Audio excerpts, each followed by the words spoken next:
Yo soy el pan vivo bajado del cielo. El que coma este pan vivirá eternamente, dice el Señor. Aleluya.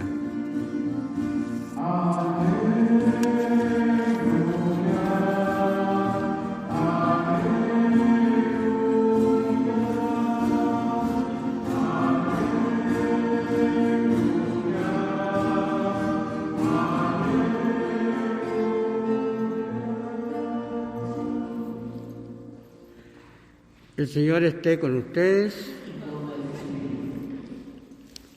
Evangelio de nuestro Señor Jesucristo según San Marcos.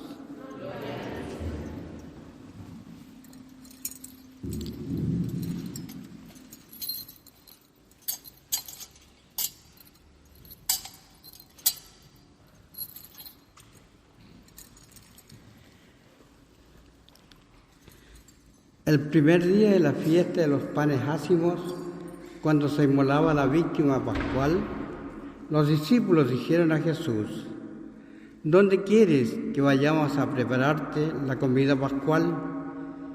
Él envió a 2 de sus discípulos diciéndoles: vayan a la ciudad, allí se encontrarán con un hombre que lleva un cántaro de agua. Síganlo y díganle al dueño de la casa donde entre. El maestro dice: ¿dónde está mi sala en la que voy a comer el cordero pascual con mis discípulos? Él le mostrará en el piso alto una pieza grande, arreglada con almohadones y ya dispuesta. Prepárennos allí lo necesario. Los discípulos partieron y al llegar a la ciudad encontraron todo como Jesús les había dicho y prepararon la Pascua. Mientras comían, Jesús tomó el pan, pronunció la bendición, lo partió y lo dio a sus discípulos diciendo: tomen, esto es mi cuerpo. Después tomó una copa, dio gracias y se la entregó a todos, y todos bebieron de ella. Y les dijo: esta es mi sangre, la sangre de la alianza que se derrama por muchos.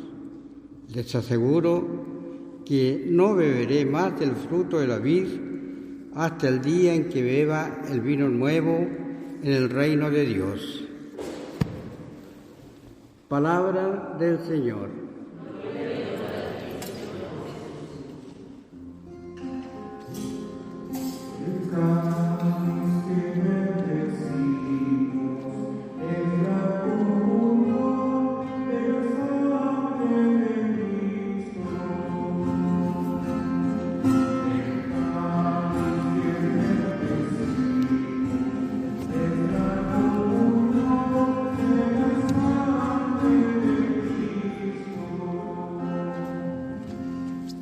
Tomen asiento.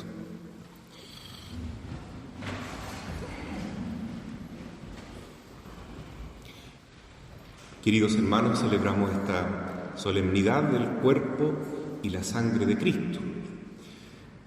Para nosotros el cuerpo de Cristo más cercano es la hostia consagrada. En cada Santa Misa, el sacerdote, por orden de Jesús, como escuchamos hoy en el Evangelio, tiene que seguir esa memoria de Jesús, el memorial de actualizar o renovar lo que hizo Cristo en la última cena.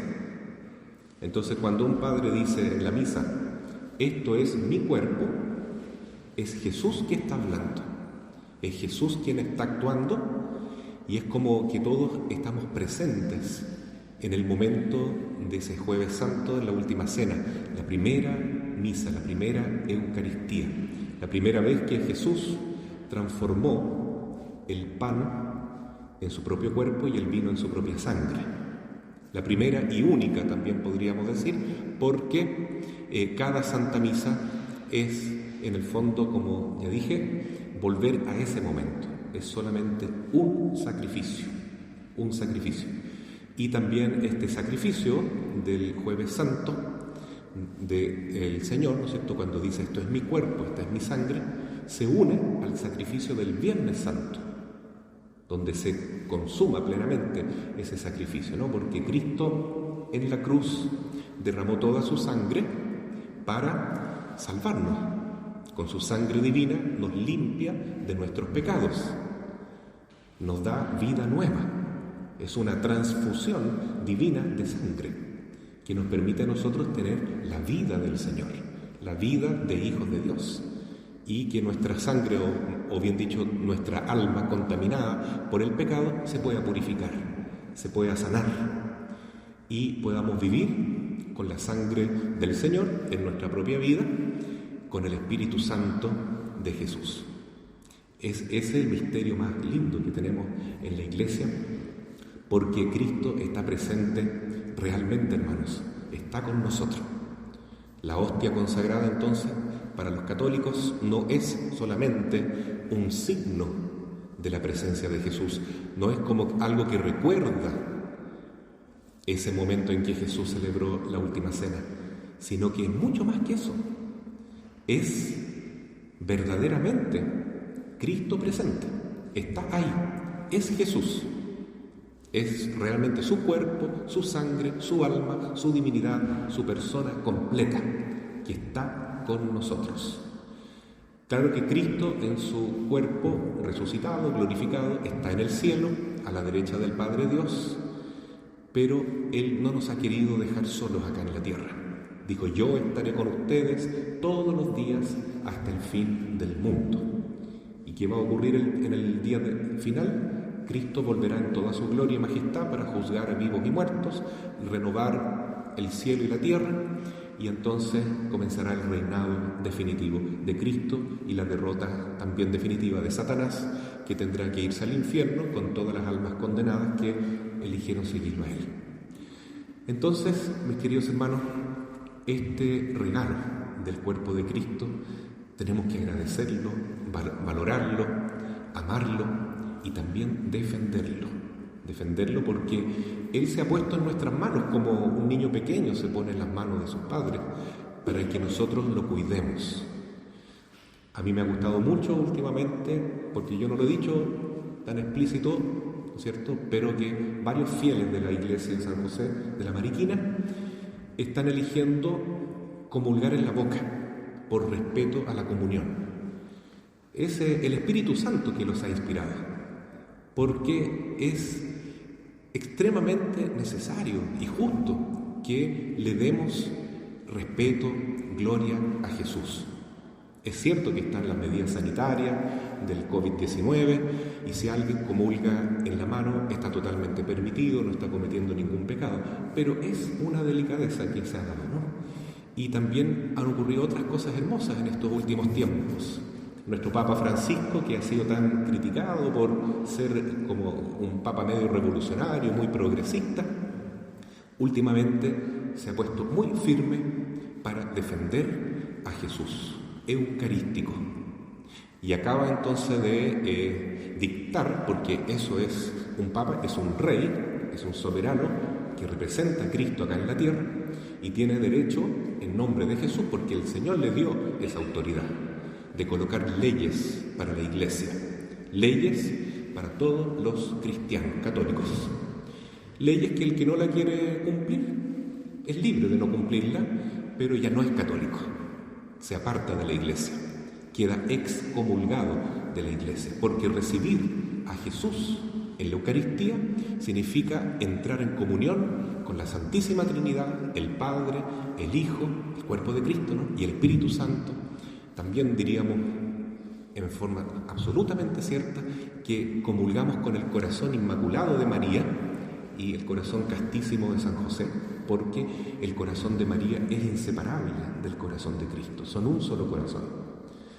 Pero también, mis queridos hermanos, quien comulga entra en comunión con la Iglesia, con toda la Iglesia, porque Cristo es la cabeza, pero nosotros, la Iglesia, los bautizados, somos el cuerpo de Cristo. Entonces, si uno dice que es amigo de Jesús, no es solo amigo de su cabeza, es amigo de Cristo completo, ¿no? Y nosotros también somos Cristo, entre comillas, somos el cuerpo de Cristo, somos la iglesia desde el bautismo. Y si vivimos en la gracia de Dios, es decir, estamos luchando contra el pecado y queremos vivir en comunión con el Papa y con nuestros obispos, entonces también estamos en comunión con Cristo. ¿Por qué digo todo esto? Porque recientemente, algunas semanas atrás, algunos obispos de Europa, específicamente en Alemania, en Suiza, también en Austria, comenzaron a hacer algunos actos de desobediencia al Papa y autorizaron a sus sacerdotes, porque los obispos son los que tienen autoridad sobre nosotros, los presbíteros, los curitas, los autorizaron a bendecir parejas homosexuales, lo que está prohibido por la Iglesia. Los autorizaron también a dar la comunión a personas que no son católicas, que son protestantes, luteranos, personas que son buenas, son cristianos, son nuestros hermanos, pero que no tienen fe en la Eucaristía. Y eso está estrictamente prohibido.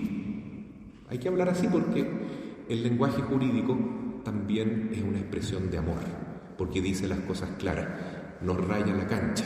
Yo sé que aquí hay varios caballeros que están en la iglesia que les gusta el fútbol, ¿no? Sería muy lamentable que en el fútbol se relativicen las reglas, ¿no? Que ahora da lo mismo tomar la pelota con la mano, que ahora da lo mismo cometer offside o no, que ahora da lo mismo dar muchas patadas. No, tiene que haber reglas.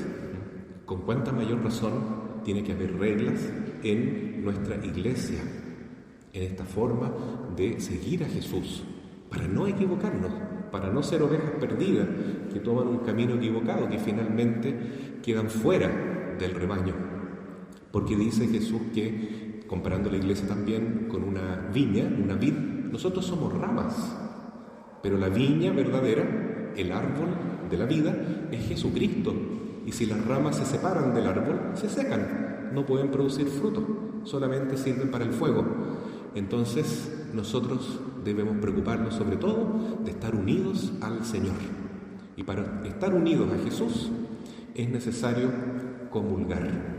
El que siempre coma de mi carne vivirá en mí, en mi corazón, y tendrá vida eterna. Pero para comulgar dignamente debemos estar luchando contra el pecado, y si hemos pecado es importante confesarnos para recibir a Jesús en estado de gracia. Es sumamente importante tener un amor grande a la Santísima Virgen, porque el único camino de llegar a Jesús y que Jesús quiere para llegar a nosotros es la devoción a la Virgen María, con el Santo Rosario, en forma bien particular. Y también, repito, la comunión con la Iglesia en la figura del Papa y de nuestros obispos. Así decía nuestro querido Padre Sergio, que fue el primer párroco chileno en esta parroquia. Con el Papa y los obispos caminamos todos junto a Cristo. Es la comunión con el Papa. Así es que el Papa acaba de decir en el Código de Derecho Canónico, que es la ley de la Iglesia, que todo aquello que hicieron estos obispos desobedientes, estos sacerdotes desobedientes, en el nombre del amor, pero un amor mal entendido, porque el amor sin la verdad es un falso amor, es un engaño del diablo, dijo que todo eso está prohibido y que los que cometan esos errores simplemente quedan excomulgados. Excomunión late sentencia, que significa basta cometer esa desobediencia, como por ejemplo está explícito allí, que un obispo ordene sacerdotisa a una mujer o diaconiza, y con mayor razón obispo a una mujer, queda estrictamente prohibido, eso no vale y queda excomulgado, tanto el obispo que lo hace como la mujer que pretende llegar a ese orden. ¿Por qué? Porque hay un ordenamiento en la Iglesia, hay que cumplir una ley. Y Jesús entonces es el buen pastor, que tiene la autoridad para guiarnos. Él tiene el báculo firme para guiarnos a pie seguro. Pero Jesús no es un dictador. Jesús es un buen pastor amoroso. ¿Cómo se define el buen pastor? Es el que da la vida por sus ovejas. Y cuando ve venir al lobo para nosotros el lobo es el diablo que nos quiere engañar, no se escapa del lobo, sino que lo enfrenta y es capaz de dar su vida por las ovejas. Por eso Jesús, buen pastor, no nos castiga a nosotros para que volvamos al redil, al rebaño. Se castiga a sí mismo. Miren, en la cruz, Él toma todos nuestros pecados, todas nuestras culpas, para que nosotros quedemos liberados de ella. Puede haber un pastor, un rey, más bondadoso, más amoroso, más digno de amor que Jesús. Imposible. Jesús, cuando dice yo daré mi vida por mis ovejas, Él lo dice tan literalmente que quiere decir que Él mismo se convertirá en alimento para que las ovejas, es decir, nosotros, los miembros de la iglesia, no pasemos hambre espiritual y tampoco material. Él mismo se nos da como alimento. Fíjense el Salmo 22 o 23 en nuestras traducciones. El Señor es mi pastor, nada me habrá de faltar. En verdes praderas me lleva a reposar. Y estas verdes praderas, este pasto maravilloso al cual el pastor nos guía, es Él mismo. Las ovejas tienen como alimento este césped, este pasto que comen, que los nutre. Y este pastor se convierte en pasto, en comida para las ovejitas. Y cuando comemos el pasto divino que nos alimenta, que nos hace hijos de Dios, en la Eucaristía. Es el buen pastor que se transforma en pan. Y el pan es un signo tan hermoso porque es el alimento de los pobres. Es lo mínimo que una persona puede comer para sobrevivir, tomar agua y comer pan.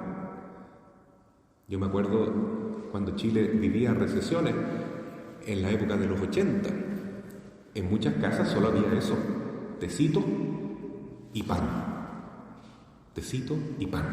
Acá en el sur, harina tostada, eran más afortunados. Pero para allá, para la zona central, se decía que cuando Chile ganaba un partido de fútbol con su selección nacional, al otro día el tecito iba a estar más dulce y el pan más crujiente, porque ese era el alimento. Entonces, ¿y cómo se hace el pan? El pan se hace con trigo partido y trigo molido. Entonces, ese es el camino. Para que haya pan, Cristo y nosotros los cristianos debemos aceptar ser partidos, molidos por el molino de la vida. Los sufrimientos, las pruebas, las cruces nos unen a Jesús, nos unen a su sacrificio en la cruz y nos permiten transformarnos en harina. Y esta harina se mezcla y se une y quedamos todos unidos en el mismo pan. Y ya los primeros padres de la Iglesia en los primeros siglos decían que el pan eucarístico no representa solamente el cuerpo físico de Jesús, sino también el cuerpo místico de la Iglesia. Todos nosotros estamos unidos en el mismo pan. Estamos unidos por el Espíritu Santo, unidos por el amor de Dios. Por eso la palabra comunión significa, sobre todo, amor. Pero no cualquier tipo de amor, porque hay amor en las teleseries, hay amor en las personas que quieren vivir en pecado, ¿no es cierto? Y eso no es amor verdadero. El amor verdadero es el que procede de Dios, que siempre respeta la verdad. Y la verdad está en la Biblia, está en la palabra, está en el corazón del hombre, en el corazón del hombre. Por eso la Iglesia se pone firme y dice, no está bien bendecir parejas homosexuales. Cada uno tiene derecho, claro, de vivir como quiera. Cada uno tendrá que dar cuenta a Dios de su actuar. Y nosotros, los católicos, no vamos a condenar a nadie, vamos a tratar a todos con amor, sea cual sea la opción de vida que tengan. Pero el pecado sigue siendo pecado. Claro que sí. En estos días conversaba con un señor que es muy defensor de la cultura mapuche, ¿ya? Y también es muy católico él. Y él decía que por todo lo que ha estudiado, él ve que en la tradición religiosa, cultural del pueblo mapuche, nunca, jamás hubo matrimonios homosexuales, uniones homosexuales. Eso no existe. ¿Por qué? Porque la ley natural de Dios grabada en el corazón de todo hombre es la verdad. Y esta ley se perfecciona, se plenifica en la Biblia, en la revelación, cuando Dios se revela a sí mismo y nos muestra aún con una claridad mucho mayor cuál es el camino que debemos seguir. Entonces, hoy, queridos hermanos, al celebrar el cuerpo y sangre de Cristo, tengamos presente eso. Cuando yo comulgo, no solamente me uno a Dios, al Hijo de Dios que es Jesucristo, y junto a Él al Padre y al Espíritu Santo, y también a la Madre de Dios, que no es Dios, pero es la Madre nuestra y Madre de Jesús. Pero también nos unimos a la Iglesia, a toda la Iglesia. Y estar unidos a la Iglesia significa entonces, aunque sea muy difícil hoy en día, remar contra la corriente, porque el mundo predica todo lo contrario de lo que dice la Biblia, y la Iglesia no puede decir otra cosa que lo que está en la palabra de Dios.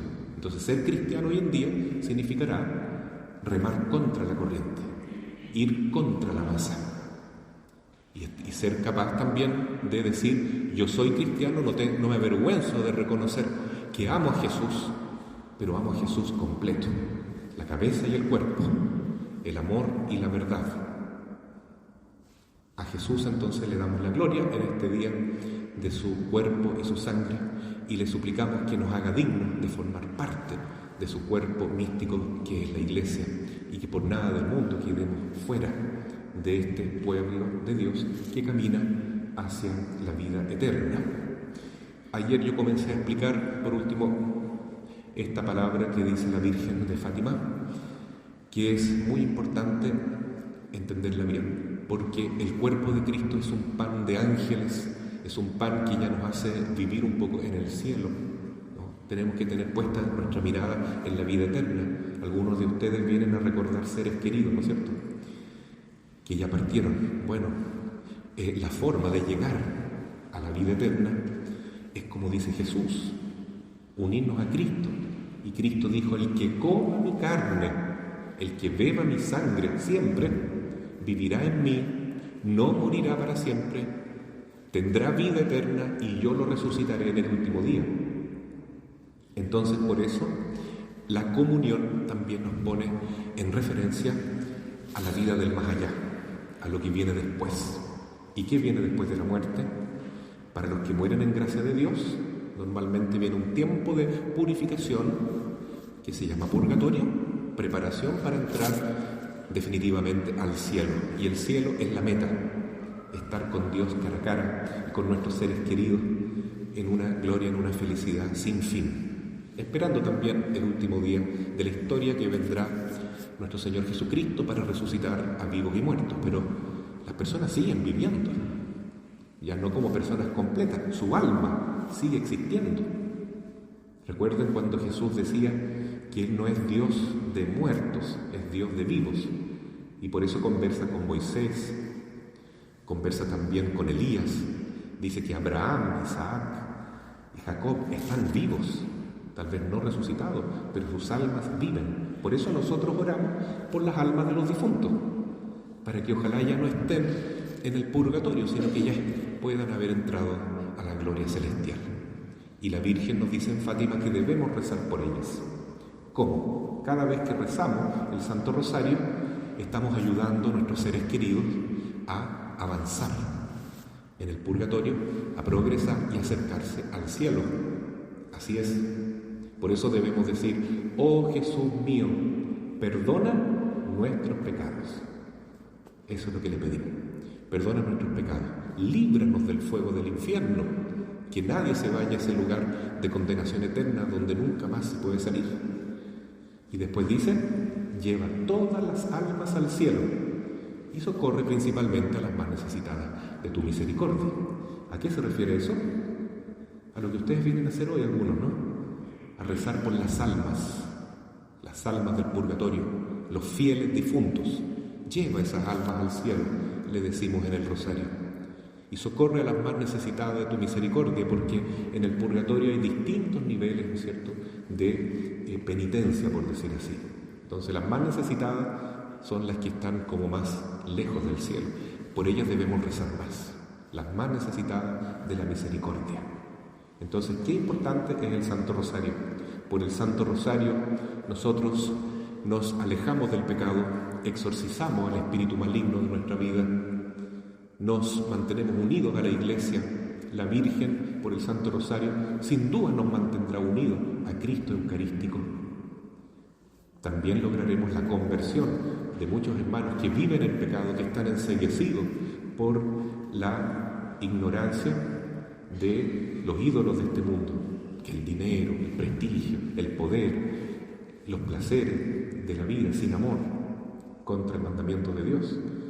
Es necesario orar por ellos, por su conversión, para que estos hermanos tengan la oportunidad de salvarse. Pero también debemos orar por las almas del purgatorio. Y la mejor manera de hacerlo es unirnos bien a Cristo y ofrecerle la Eucaristía. Cuando estamos con Jesús en nuestro corazón y Él nos tiene en su corazón, le pedimos: lleva, Señor, las almas de nuestros seres queridos, aquellas que están más necesitados de tu misericordia, llévalos contigo al cielo y no permitas que ninguno de nosotros, cuando muera, se condene eternamente en el infierno. Y las personas que amamos, que a lo mejor viven en pecado mortal, a lo mejor necesitan más penitencia, más oración, recemos más rosarios entonces. Ojalá tengamos la costumbre de rezar más de un rosario al día, porque ese es el remedio que la Virgen puso en nuestras manos para liberarnos de la epidemia peor que existe, que es el pecado, porque, como decía Jesús, no solamente mata el cuerpo, sino que mata el alma y la conduce a la perdición eterna. A esa sí le debemos tener miedo, a aquella epidemia que nos lleva al infierno, no a aquella epidemia que mata nuestro cuerpo nomás. Así es que, hermanos, los felicito por haber venido hoy a la iglesia, por haber superado los miedos, los rumores que hay por ahí, y ustedes con su testimonio hoy día acá en el templo están diciendo: yo le doy importancia al principal alimento. No que despreciemos el alimento de los supermercados, de los retail donde venden comida, también lo necesitamos. Pero este es el alimento que da la vida eterna. Esta es la farmacia donde encontramos el remedio verdadero, Jesucristo. Salvación para nuestras almas, remedio para nuestras penas, amarguras, angustias, depresiones. ¿Quién más nos va a liberar de eso? Solo Jesús. ¿Y dónde lo encontramos? Acá en la iglesia. Así que no le hagamos caso a Satanás, que ha tratado de cerrar los templos. Bueno, aquí hay que hacerlo, por lo menos, pero ustedes ya saben que existe este atajo para no perder esta oportunidad de alabar al Señor en la misa y recibirlo en su cuerpo y en su sangre, porque es el pan de vida eterna que todos necesitamos, más que cualquier otro alimento. Así sea. Amén. Creo en Dios Padre Todopoderoso, Creador del cielo y de la tierra,